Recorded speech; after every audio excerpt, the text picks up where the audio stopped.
Good morning students. आज हम class 6 का साइंस पढ़ने जा रहे हैं। अब आपको ध्यान से सुनना है और अपनी बुक पास में रखना है, जिससे कि जो मैं बात बता रहा हूं आपको वो ठीक से समझ में आती रहेगी। एक बात सोचिए आप कि जब हम कोई काम करते हैं तो हम किस कारण से वो काम कर पाते हैं, या किन, जैसे मान लो कि हमें कोई एक भारी बाल्टी उठाना है, तो क्या कोई कमजोर व्यक्ति वो बाल्टी उठा पाएगा? नहीं, उसके लिए एक मजबूत ताकतवर व्यक्ति की आवश्यकता पड़ेगी, वो भारी बाल्टी को उठा सकता है। अब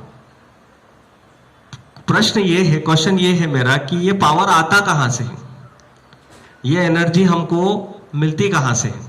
क्या आप बता पाएंगे हमको एनर्जी कहां से मिलती है? हाँ, एनर्जी हमको खाने से मिलती है। और ये खाना हमें कहां से मिलता है? हाँ, रोटी खाते हैं। जैसे आप किस प्रकार का खाना खाते हैं? रोटी खाते हैं, दाल खाते हैं, इडली चावल खाते हैं, डोसा खाते हैं, या फिर कुछ लोग दूध पीते हैं, अंडे खाते हैं, फल फ्रूट खाते हैं। तो ये सब फूड हमें नेचर से मिलता है। तो आज का जो हमारा टॉपिक है, हम ये जानेंगे कि हमारे सोर्सेस ऑफ फूड क्या है, हमको खाने की वस्तुएं कहां कहां से मिलती हैं। क्या हमारे लिए भोजन जरूरी है? हाँ, हमारे लिए खाना जरूरी है। क्यों जरूरी है? क्योंकि खाने से हमें क्या मिलती है? एनर्जी। तो जो एनर्जी हमें मिलती है, we get energy from food. और एनर्जी के अलावा हमें न्यूट्रिएंट्स मिलते हैं, जिससे कि हमारी बॉडी ग्रो करती है, हमारी बॉडी का स्ट्रक्चर मेंटेन होता है। हमारी कोई सेल यदि टूट गई है या कट गई है या टिश्यू मर गई है, तो ऐसे नई टिश्यू को डेवलप करने के लिए, सेल को रिबिल्ड करने के लिए हमें फूड की आवश्यकता होती है। और अभी आप सब लोग देख रहे हैं कि कोरोना वायरस चल रहा है, और जिससे बचने का केवल एक ही उपाय है कि आपकी इम्यूनिटी स्ट्रांग होनी चाहिए। तो खाना खाने से हमारा इम्यूनेशन पावर भी स्ट्रांग होता है। अब फूड हमें मिलता कहां कहां से है? तो सबसे पहला मेजर पार्ट हमको जो फूड मिलता है वो है प्लांट्स, यानी कि पेड़ और पौधे। अब पेड़ और पौधों की बहुत सारी वस्तुएं, जैसे उसके पार्ट्स हैं। मान लिया जाए एक पेड़ है या एक पौधा है, तो उसके पार्ट्स के बारे में आप जानकारी रखते हैं। सबसे पहला पार्ट जो हमको दूर से दिखाई देता है वो क्या है? किसी भी पौधे को आप दूर से देखोगे तो सबसे पहले आपको क्या दिखाई देगा? लीव्स।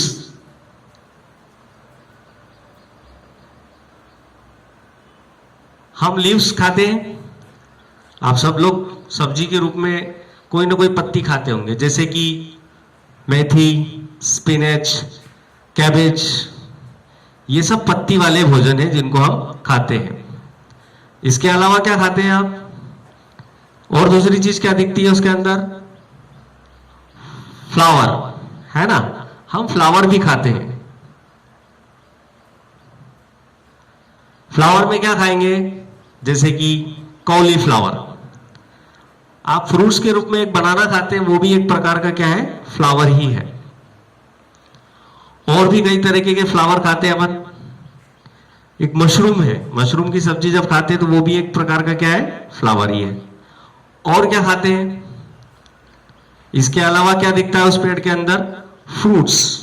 उसके जो फ्रूट्स बनते हैं वो भी हम खाते हैं। फ्रूट्स में तो बहुत सारे फ्रूट्स है, एप्पल है और बहुत सारे, जैसे अनार है, अंगूर है, बहुत सारी चीजें हम फ्रूट्स के रूप में खाते हैं। और इसके अलावा भी आप कोई चीज खाते हैं क्या? पेड़ पौधों की। जी, हम स्टीम भी खाते हैं, उसका तना भी खाते हैं। स्टीम क्या होता है? जो पेड़ का पौधे का तना होता है। अब आपने पिछली क्लास में मॉडिफाइड स्टीम की बात सुनी होगी, जिसमें पोटैटो है और अदरक है, ये स्टीम है। और भी हम खाते हैं, इसके अलावा भी। और नीचे चले, स्टीम से नीचे क्या आएगा? रूट्स। रूट्स भी हम खाते हैं, जैसे कि गाजर, मूली, है ना, इन सब के नाम आपको पता है, तो रूट्स भी हम खाते हैं। इसके अलावा नट्स,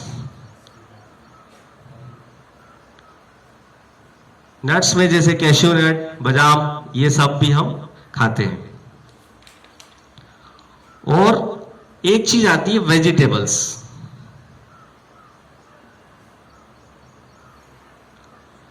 वेजिटेबल्स में जैसे पीस, बट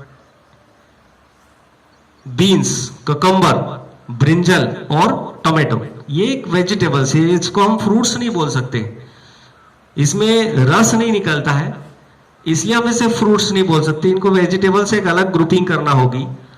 कुछ बीज भी हम खाते हैं, सीड्स भी।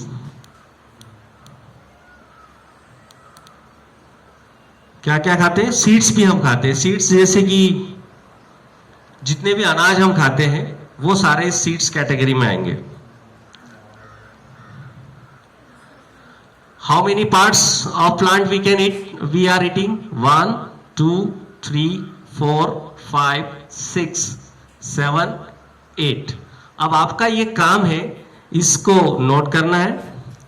साथ ही साथ इसके दो दो एग्जाम्पल लिखना है आपको। कितने कितने लिखना है? दो दो एग्जाम्पल भी आपको अपनी नोटबुक के अंदर लिखना है। अब और भी हम फूड आइटम्स लेते हैं जो कि हमें किससे प्राप्त होते हैं? एनिमल से। आप सब लोग सुबह उठते होंगे, दूध पीते होंगे। दूध कहां से आता है? दूध एक एनिमल प्रोडक्ट है। दूध कौन कौन देता है जो हम पी सकते हैं ऐसे जानवर? काऊ, बफेलो, गोट। इसके अलावा और क्या मिलता है आपको? एग्स, कुछ लोग खाते होंगे, अंडे, वो भी हमें जानवरों से प्राप्त होता है। और मेनली हम मुर्गी के अंडे खाते हैं। ऐसे ही डक, बाकी दूसरे जानवर भी हैं जो अंडे देते हैं, उनके अंडे भी लोग खाते हैं। एक और चीज है मीट, मीट और मटन, ये भी जानवर से हमें प्राप्त होता है। और एक खास चीज जिसको आयुर्वेद ने भी बहुत इंपॉर्टेंट दिया है, इम्यूनिटी बूस्टर जिसे बोला जाता है, और काफी उसका एडवर्टाइजमेंट आज के टाइम पे हो रहा है, वो क्या है? हाँ, वो है हनी, शहद। शहद भी हमको एनिमल से ही प्राप्त होता है। शहद कैसे बनता है? मधुमक्खियां जो होती है, हनी बीज जो होती है, वो पौधों के फ्लावर्स पर बैठ करके स्वीट जूस, जिसको नेक्चर बोलते हैं, वो नेक्चर कलेक्ट करते हैं और अपने बीज में ला करके उसको स्टोर करते हैं, और जिससे कि हमें हनी प्राप्त होता है। और बड़े पैमाने पर मधुमक्खियों को पालना, बड़े पैमाने पर मधुमक्खियों को पाल करके शहद का उत्पादन करने की प्रोसेस को एपीकल्चर बोलते हैं। क्या बोलते हैं? एपीकल्चर। अब ये तो हो गया हमारे बारे में। अब थोड़ा सा जानवरों के बारे में भी सोच लेते हैं कि यार वो क्या खाते होंगे। तो आपने देखा होगा कि आपके घर में भी कुछ जानवर हैं जिनको आप पालते हैं। जैसे गाय लोग पालते हैं, गांव में अक्सर गाय और भैंस पालते हैं। शहरों में कुत्ते बिल्लियां भी पाले जाते हैं, कहीं कहीं पर तोते, चिड़ियाएं पाली जाती है। तो पेट्स जानवरों को, या आपके आसपास पाए जाने वाले जानवरों को आपने देखा होगा, वो क्या खाते हैं? हाँ, जैसे गाय, भैंस, बकरी, हिरण, ये केवल और केवल प्लांट्स प्रोडक्ट ही खाते हैं, पत्तियां ही खाते हैं।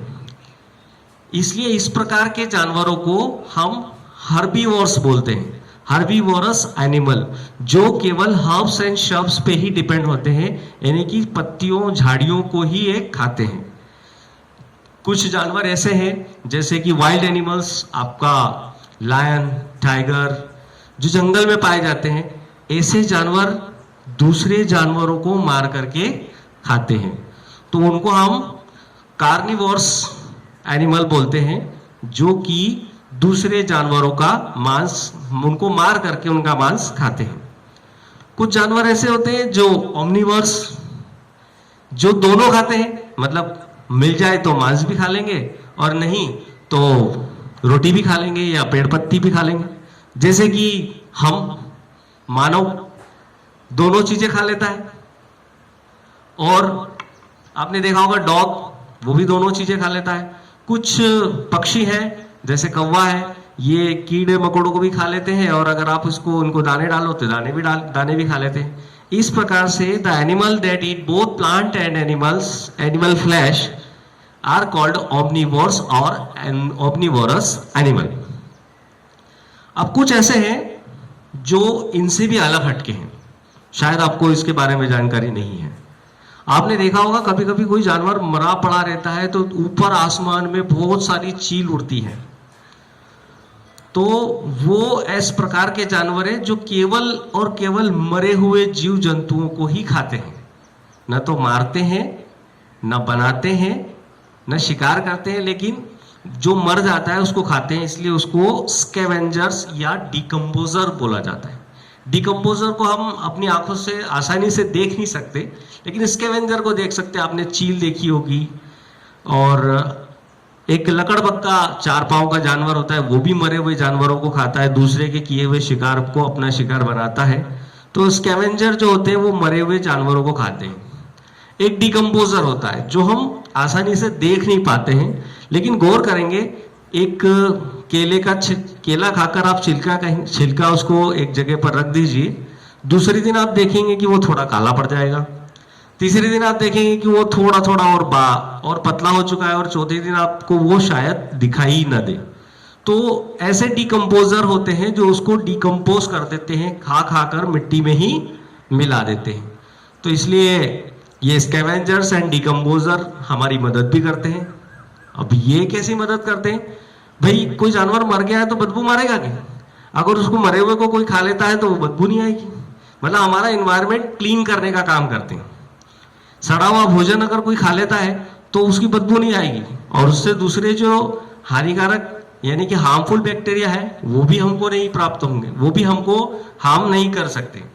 तो इसलिए जो स्कैवेंजर्स एंड डिकम्पोजर है वो हमारी बहुत मदद करते हैं। तो भोजन तो हमें प्राप्त हो गया, लेकिन आज हमारे देश में कुछ ऐसे भी लोग हैं जो दोनों टाइम का भोजन ठीक से नहीं कर पाते हैं।